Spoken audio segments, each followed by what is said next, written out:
ओम श्री अंबिकाय नमः। मैं हूँ वामिका और आप सभी का हमारे चैनल आध्यात्मिक सागर में बहुत बहुत स्वागत है। आप सभी का दिन शुभ और मंगलमय हो और माता रानी आपकी सभी मनोकामनाएं पूर्ण करें। आज सुनिए देवी भागवत पुराण का अध्याय 30।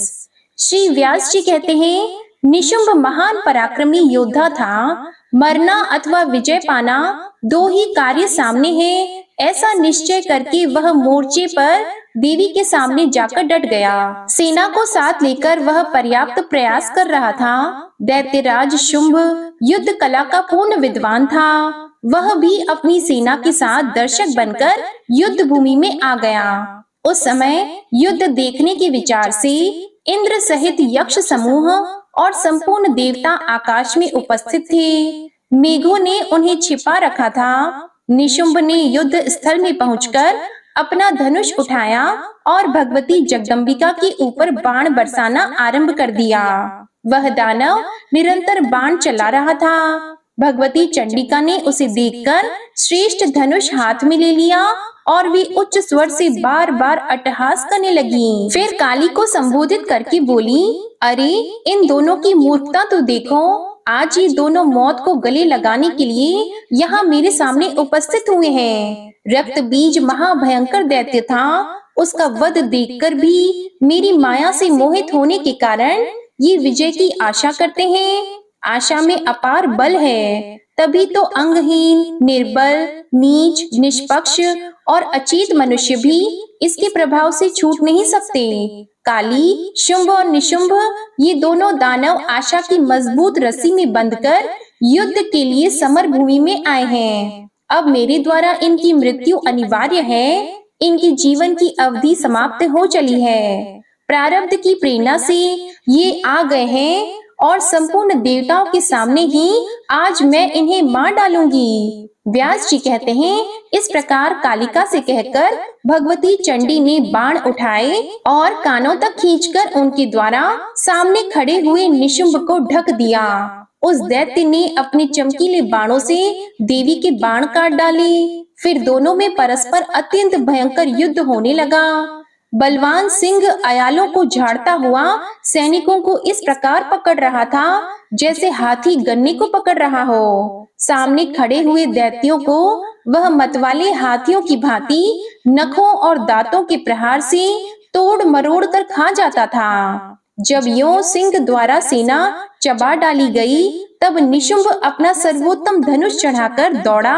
उसी के साथ अन्य भी बहुत से प्रधान दैत्य रोष में आकर देवी के ऊपर टूट पड़े। क्रोधवश दांतों से उनकी जीभें कटी जाती थीं, उनके नेत्र लाल हो रहे थे। उसी अवसर पर शुंभ भी सैनिकों सहित सहसा आ गया और कालिका पर वार करके भगवती जगदम्बा को पकड़ने के लिए आगे बढ़ा। उसने आकर देखा, भगवती जगदम्बा युद्ध भूमि में सामने खड़ी है। उनका कमनीय विग्रह भीषण रौद्र रस और सुंदर श्रृंगार रस से सुशोभित है। उनकी भौहें बड़ी विकट हैं। त्रिलोकी में वे अनुपम सुंदरी हैं। क्रोध के कारण उन रमणी की आंखें लाल हो रही हैं। दूर से ही देवी का ऐसा रूप देखकर शुंभ की विवाह विषयक इच्छा और विजय संबंधी आशा दोनों ही शांत हो गईं। मरण का निश्चय करके वह धनुष हाथ में लिए हुए खड़ा रहा। तब देवी ने मोर्चे पर उपस्थित सभी दैत्यों को सुनाते हुए हंसकर शुंभ के प्रति यह वचन कहा, अरे पामरों, यदि तुम जीने की इच्छा रखते हो तो अभी अस्त्र शस्त्र डालकर पाताल अथवा समुद्र में चले जाओ, नहीं तो युद्ध भूमि में मेरे बाणों के प्रहार से निष्प्राण होकर स्वर्ग सिधारो और निश्चिंतता पूर्वक वहां का सुख भोग कर सभी आनंद का अनुभव करो। व्यास जी कहते हैं, देवी की बात सुनकर अभिमान में प्रमत्त रहने वाला निशुंभ तेज धार वाली तलवार तथा अष्टचंद्र नामक ढाल लेकर दौड़ा। उसमें असीम बल था। उसने तुरंत तलवार से सिंह के मस्तक को चोट पहुंचाई। पैंतरे बदलते हुए भगवती जगदम्बिका पर भी उसने वार करना आरंभ किया। तब देवी ने अपनी गदा से निशुंभ की तलवार के प्रहार को रोककर फरसे से उसके कंधे पर आघात किया। उस महाअभिमानी दैत्य का कंधा तलवार से आहत हो गया। फिर भी उसने उस पीड़ा को सहकर चंडिका पर शस्त्र चलाना चालू रखा। तब देवी ने सबको भयभीत करने वाली अपनी घोर घंटा ध्वनि की। साथ ही निशुंभ का वध करने की इच्छा प्रकट करती हुई वे बारंबार मधु पीने लगी। इस प्रकार अत्यंत भयंकर देवासुर संग्राम होने लगा। सभी परस्पर दूसरे को जीतने के लिए लालायित थे। मांस खाने वाले गीद और कौवे आदि पक्षी तथा कुत्ते और सियार प्रभृति भयंकर जानवर अत्यंत तृप्त होकर नाच रहे थे। उस समय दानवों के मृत शरीरों से तथा रक्त बहाते हुए हाथियों और घोड़ों की लाशों से पटी हुई वह युद्ध स्थली अनुपम शोभा पा रही थी। धराशायी दानवों को देखकर निशुंभ के क्रोध की सीमा नहीं रही। अपनी भयंकर गदा लेकर वह बड़ी शीघ्रता के साथ देवी पर झपटा। अभिमान में चूर रहने वाले उस दैत्य ने गदा से सिंह के मस्तक पर प्रहार किया, फिर गदा उठाई और हंसकर देवी पर प्रहार करने दौड़ा। अब देवी के मन में भी अपार क्रोध छा गया। निशुंभ सामने खड़ा होकर मारने को उद्यत था। उसे देखकर भगवती जगदम्बा कहने लगी, मूर्ख, मैं तलवार चला रही हूँ। जब तक ये तेरे गले के पास न पहुँच जाए तब तक ठहर जा, फिर तो तेरा यमराज के घर जाना सर्वथा निश्चित है। व्यास जी कहते हैं, इस प्रकार कहकर भीषण तलवार से भगवती चंडिका ने तुरंत निशुंभ के मस्तक को धड़ से अलग कर दिया। देवी के प्रयास से मस्तक कट जाने पर वह अत्यंत विकराल धड़ हाथ में गदा लिए देवताओं को भयभीत करता हुआ नाचने लगा। तब देवी ने अपने चमकीले बाणों से उस दानव के हाथ पैर काट डाले। अब पर्वत की तुलना करने वाला वह नीच दैत्य प्राणहीन होकर पृथ्वी पर पड़ गया। उस दैत्य में अत्यंत भयंकर पराक्रम था। उसके गिर जाने पर सेना में भीषण हाहाकार मच गया। सैनिक भय से कांप उठे। सभी सैनिक रक्त से भीग चुके थे। हथियार फेंककर चीत्कार करते हुए वे राजभवन पर जाकर ठहरे, क्योंकि इस बीच में शुंभ लौट गया था। तब शत्रु के संहार की शक्ति रखने वाले शुंभ ने आए हुए दैत्यों को देखकर उनसे पूछा, निशुंभ कहाँ है? घायल होकर तुम्हारे भागने का क्या कारण है? शुंभ दानवों का राजा था। उसकी बात सुनकर भागकर आए हुए दैत्य नम्रता पूर्वक कहने लगे, राजन, आपके भाई निशुंभ प्राणों से हाथ धोकर युद्ध भूमि में सो गए हैं। उनके जितने अनुचर थे उन्हें भी उस स्त्री ने मार डाला है। वहाँ के ये समाचार बताने के लिए हम आपके पास आ गए हैं। राजन, जिसने संग्राम में निशुंभ को मार डाला है उस चंडिका के साथ अब युद्ध करने का अवसर नहीं है। देवताओं का कार्य सिद्ध करने के उद्देश्य से ही यह कोई अद्भुत देवी प्रकट हुई है। दैत्य कुल का संहार करना ही इस देवी के अवतार का प्रयोजन है, यह निश्चित जान लेना चाहिए। यह साधारण स्त्री न होकर सर्वोत्कृष्ट शक्ति रखने वाली कोई महादेवी है। इसके चरित्र अचिंत्य हैं। देवता लोग भी कभी इसे नहीं जान सकते। भांति भांति के रूप धारण करने वाली यह देवी माया के रहस्य को सम्यक प्रकार से जानती है। इसके भूषण अद्भुत हैं। यह हाथ में संपूर्ण अस्त्र शस्त्र लिए हुए है। गूढ़ चरित्र वाली इस देवी को जानना साधारण बात नहीं है। जान पड़ता है मानो दूसरी काल रात्रि ही हो। सबके गुप्त रहस्य को जानने वाली वह पूर्णतामयी देवी संपूर्ण शुभ लक्षणों से संपन्न है। देवता आकाश में रहकर निर्भीकता पूर्वक उसकी स्तुति कर रहे हैं। व्यास जी कहते हैं, भागकर आए हुए सैनिकों की उपयुक्त बातें सुनकर दैत्य राज शुंभ तुरंत उनसे कहने लगा। उसकी आंखें क्रोध से नाच रही थी। शुंभ बोला, अरे मूर्खों, तुम्हारे मुख से इस प्रकार के खोटे वचन क्यों निकल रहे हैं? मुझे जीवन ही प्रिय नहीं है। क्या भाइयों और मंत्रियों को मरवाकर निर्लज होकर मैं भाग जाऊं? प्राणियों का शुभ और अशुभ अत्यंत बलवान काल के हाथ में है। यह सत्य है कि गुप्त रूप से सब पर शासन करने वाला वह काल हटाया नहीं जा सकता। इस स्थिति में मुझे क्यों चिंता करनी चाहिए? जो होना है वह होता रहे। काल जो कर रहा है वह करता रहे। जीने और मरने की उलझन में पड़कर मेरा मन कभी चिंतित नहीं हो सकता। जो संपूर्ण देवताओं को जीतने वाला था वह निशुंभ इस स्त्री के हाथ मर मिटा। रक्त बीज महान शूरवीर था, वह भी इस लोक से चल बसा। जब ये सभी मृत्यु के मुख में चले गए, तब अपनी कमनीय कीर्ति खोकर मैं ही जीने की आशा क्यों करूं?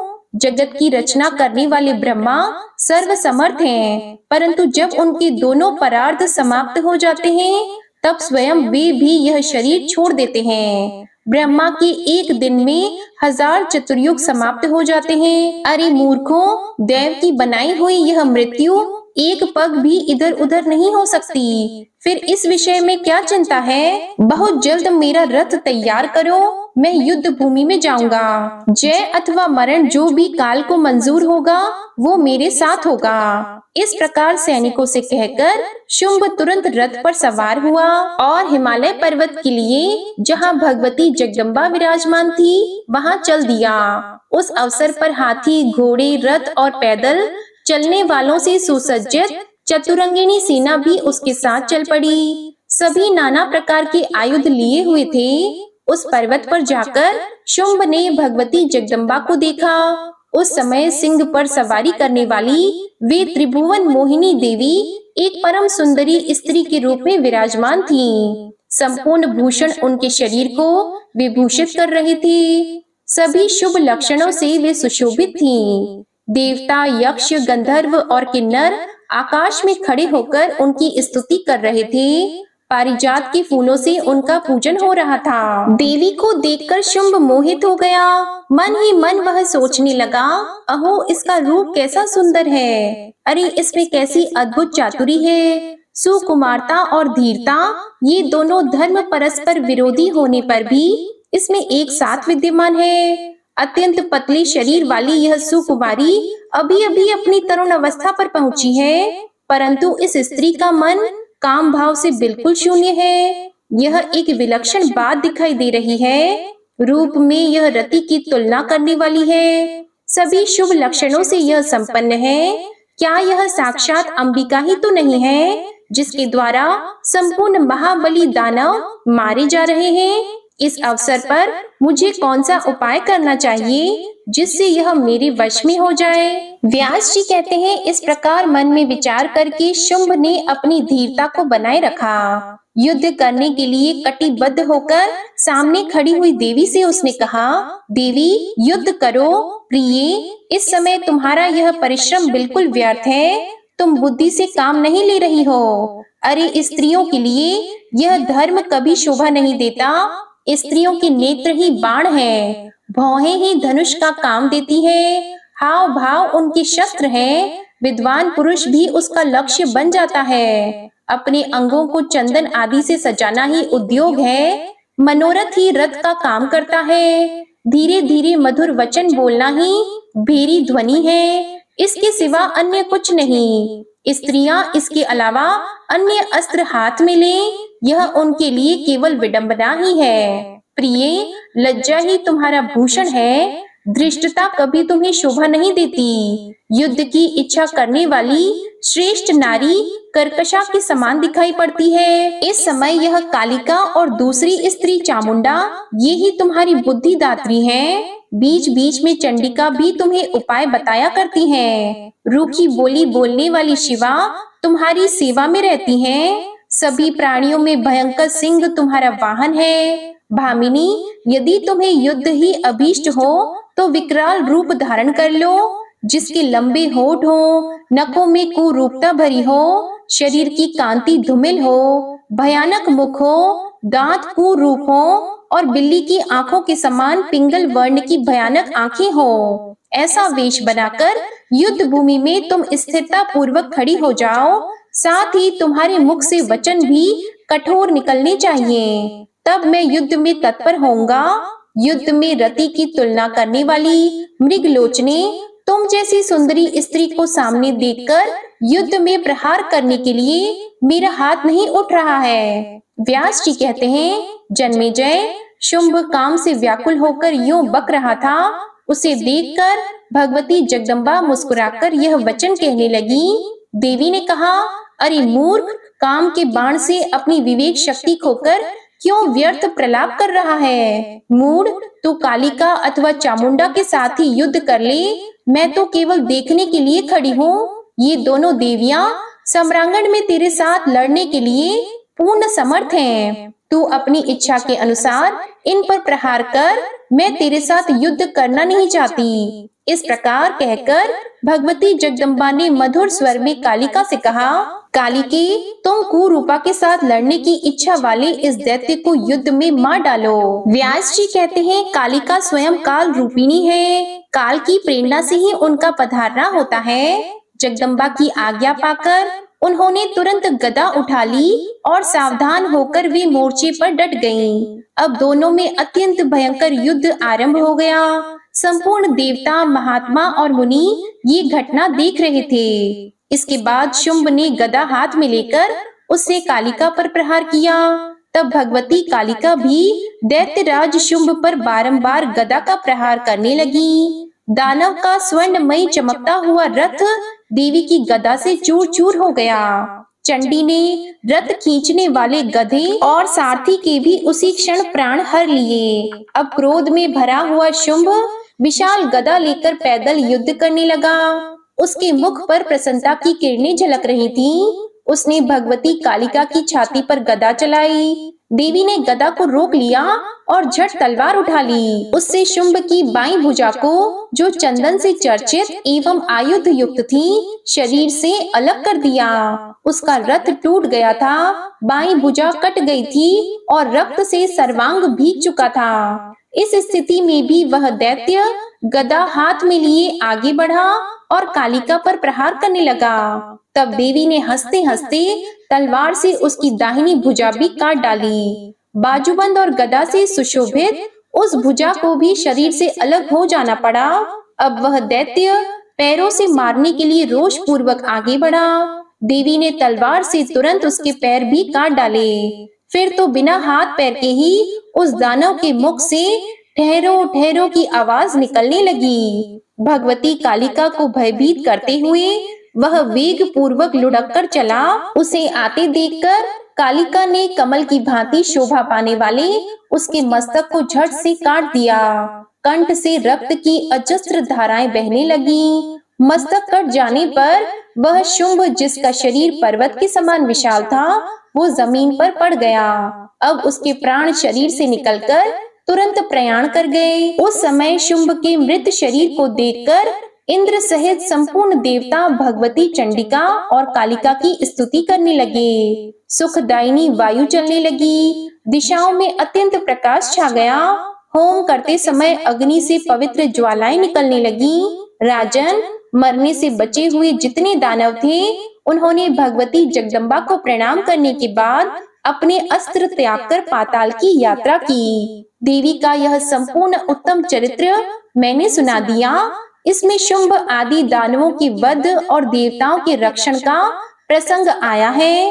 भूमंडल पर रहने वाले जो मानव भक्ति पूर्वक निरंतर इन समस्त उपाख्यानों का पठन अथवा श्रवण करते हैं, उनकी सारी कामनाएं सिद्ध हो जाती हैं। भगवती की कृपा से पुत्रहीन पुत्रवान और निर्धन प्रचुर धनवान हो जाता है। रोगी रोग से मुक्त हो जाता है। इसके प्रभाव से संपूर्ण कामनाएं सिद्ध हो सकती हैं। इस पवित्र आख्यान को सुनने वाला मानव शत्रु से भयभीत नहीं हो सकता और निरंतर इसका अध्ययन एवं श्रवण करने वाला मनुष्य मुक्ति का अधिकारी होता है। जय माता दी। अब आप सुनिए दुर्गा चालीसा पाठ। नमो नमो दुर्गे सुख करनी, नमो नमो दुर्गे दुख हरनी। निरंकार है ज्योति तुम्हारी, तिहु लोक फैली उजियारी। शशि ललाट मुख महाविशाला, नेत्र लाल भ्रिकुटी विकराला। रूप मातु को अधिक सुहावे, दर्श करत जन अति सुख पावे। तुम संसार शक्ति ले कीना, पालन हेतु अन्न धन दीना। अन्नपूर्णा हुई जगपाला, तुम ही आदि सुंदरी बाला। प्रलय काल सब नाशनहारी, तुम गौरी शिव शंकर प्यारी। शिव योगी तुम्हारे गुण गावे, ब्रह्म विष्णु तुम्हें नित ध्यावे। रूप सरस्वती को तुम धारा, दे सुबुद्धि ऋषि मुनिन उबारा। धरयो रूप नरसिंह को अम्बा, परगट पई फाड़ कर खम्बा। रक्षा करी प्रहलाद बचायो, हिरण्याक्ष को स्वर्ग पठायो। लक्ष्मी रूप धरो जग माही, श्री नारायण अंग समाही। क्षीर संधु में करत विलासा, दया सिंधु दीजे मन आसा। हिंगलाज में तुम्ही भवानी, महिमा अमित न जात बखानी। मातंगी अरुधूमावती माता, भुवनेश्वरी बगला सुखदाता। श्री भैरव तारा जगतारिणी, छिन्न भाल भव दुख निवारिणी। के हरि वाहन सोह भवानी, लांगुर वीर चलत अगवानी। कर में खप्पर खड़ग विराजी, जाको देख काल डर भाजी। सोहे अस्त्र और त्रिशूला, जाते उठत शत्रु ही शूला। नगर कोट में तुम्ही विराजत, तिहु लोक में डंका बाजत। शुंभ निशुंभ दानव तुम मारे, रक्त बीज शंखन सहारे। महिषासुर नृप अति अभिमानी, जेहि अगभार मही अकुलानी। रूप कराल कालिका धारा, सीन सहित तुम तिहि सहारा। परी गाढ़ संतन पर जब जब भई सहाय, मातु तुम तब तब। अमरपुरी अरुबा सवलोका, तब महिमा सब रहे अशोका। ज्वाला में है ज्योति तुम्हारी, तुम्हें सदा पूजे नर नारी। प्रेम भक्ति से जो यश गावे, दुख दारिद्र निकट नहीं आवे।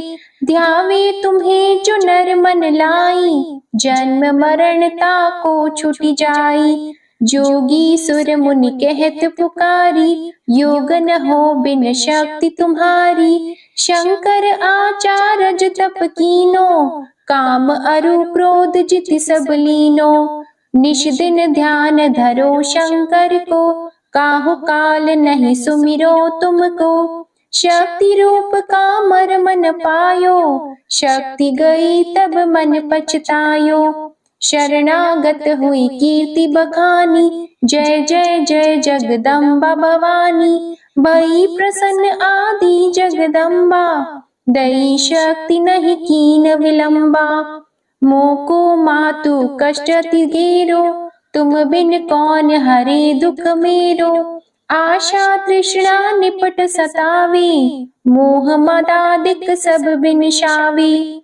शत्रु नाश कीजे महारानी, सुमिरो एक चित तुम्हें भवानी। करो कृपा हे मातु दयाला, रिद्धि सिद्धि दे करहु निहाला। जब लगी ज्यों दया फल पाऊं, तुम्हरो यश मैं सदा सुनाऊं। दुर्गा चालीसा जो कोई गावे, सब सुख भोग परम पद पावे। देवी दास शरण निज जानी, करहु कृपा जगदम्बा भवानी। श्री दुर्गा चालीसा समाप्त होती है। प्रेम से बोलिए माँ अम्बे की जय। आपको आज की कथा पसंद आए तो वीडियो को लाइक कीजिएगा, शेयर कीजिएगा, कमेंट में माँ भगवती की जय लिखिएगा और चैनल को भी सब्सक्राइब करिएगा।